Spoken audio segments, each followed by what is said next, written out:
Suara rakyat itu berisik, tidak rapi, sulit dikendalikan, dan menurut sebagian elit terlalu mahal. Maka muncul gagasan ini. Rakyat tidak perlu lagi memilih kepala daerah. Cukup DPRD saja. Atas nama efisiensi, atas nama stabilitas, atas nama Pancasila. Pertanyaannya sederhana. Sejak kapan demokrasi dinilai dari murah atau mahalnya?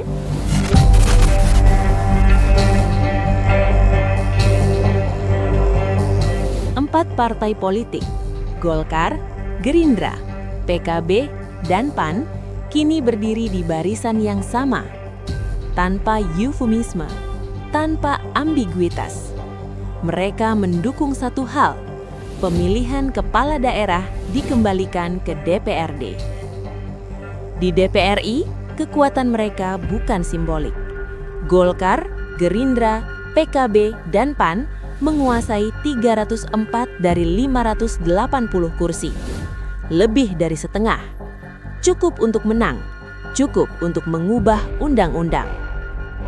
Mayoritas, sah, legal, dan justru disitulah persoalannya bermula.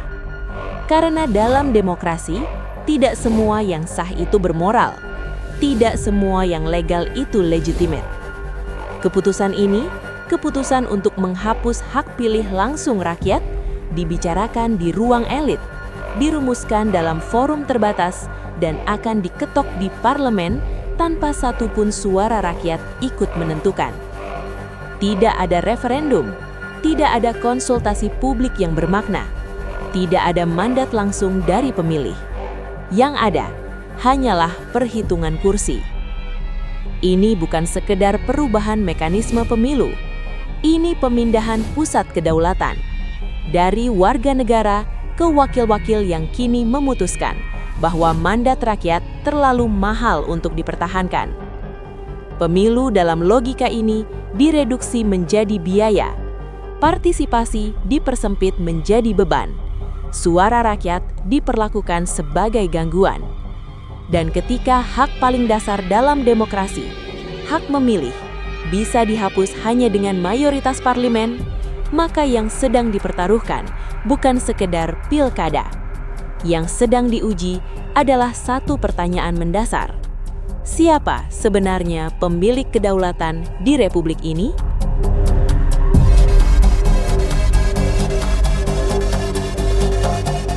Elit menyebut pilkada langsung mahal. Mahal bagi siapa?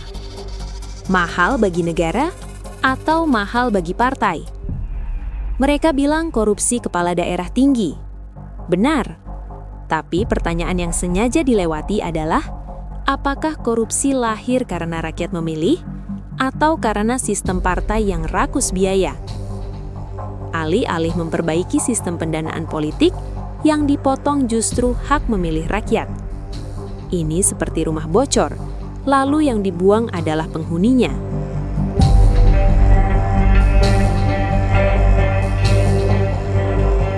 Mari bicara jujur, tanpa basa-basi, tanpa bahasa normatif. Dalam pilkada langsung, demokrasi memang bising, tidak selalu rapi, sering merepotkan elit. Tetapi di dalam kebisingan itu masih ada celah. Partai kecil masih bisa bermimpi. Figur lokal yang dicintai publik masih bisa menembus struktur. Calon independen masih punya ruang untuk menantang dominasi partai. Rakyat setidaknya masih memegang kartu terakhir. Namun, logika itu runtuh ketika pilkada dipindahkan ke DPRD. Di sana, yang menentukan bukan lagi jumlah pemilih, melainkan jumlah kursi. Bukan kepercayaan publik, melainkan kekuatan fraksi. Bukan gagasan, melainkan akses dan kedekatan. Pemenangnya bisa ditebak sejak awal. Yang diuntungkan adalah partai besar dengan kursi dominan, fraksi-fraksi kuat yang mampu mengunci suara, elit politik yang piawai bernegosiasi di ruang tertutup. Direktur Aljabar Strategik Indonesia, Arifki Caniago, membaca ini sebagai konsolidasi kekuasaan elit.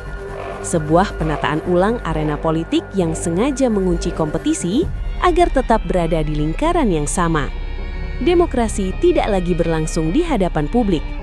Ia dipindahkan ke balik pintu rapat, dari panggung terbuka ke meja perundingan.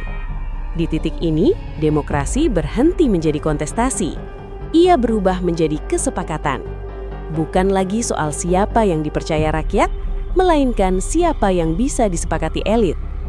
Dan ketika hasil politik ditentukan oleh kesepakatan tertutup, maka rakyat bukan lagi penentu arah, melainkan sekadar penonton yang diminta menerima keputusan atas nama stabilitas.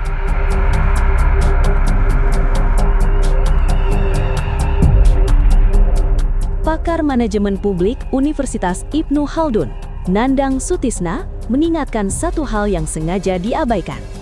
Pilkada via DPRD tidak menghilangkan politik uang. Ia hanya memindahkannya dari jutaan pemilih ke puluhan anggota DPRD. Lebih murah? Iya. Lebih mudah diatur? Jelas. Lebih berbahaya? Tanpa ragu. Karena transaksi di ruang tertutup jauh lebih sulit diawasi daripada amplop di kampung.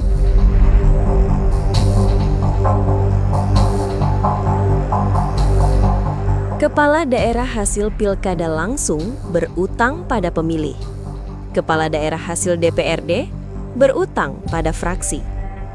Maka jangan heran jika kebijakan publik nanti lebih berpihak pada kepentingan politik ketimbang kebutuhan warga.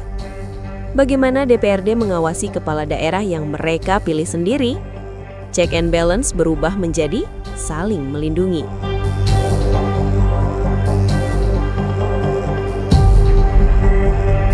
Ini bukan eksperimen baru, ini pengulangan. Tahun 2014, DPR pernah mengesahkan pilkada via DPRD. Publik menolak, gelombang protes muncul, Presiden menerbitkan Perpru. Peneliti BRIN, Lily Romli menyebut ini deja vu politik.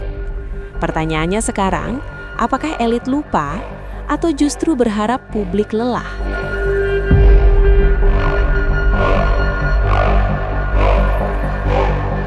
Ada alternatif, ada kompromi.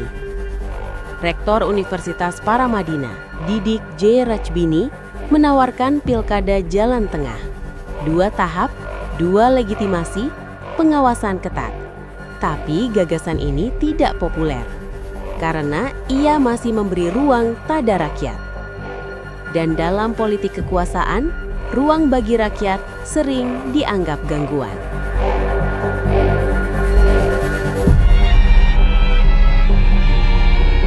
Pilkada langsung memang bermasalah, tapi memotong suara rakyat bukan solusi.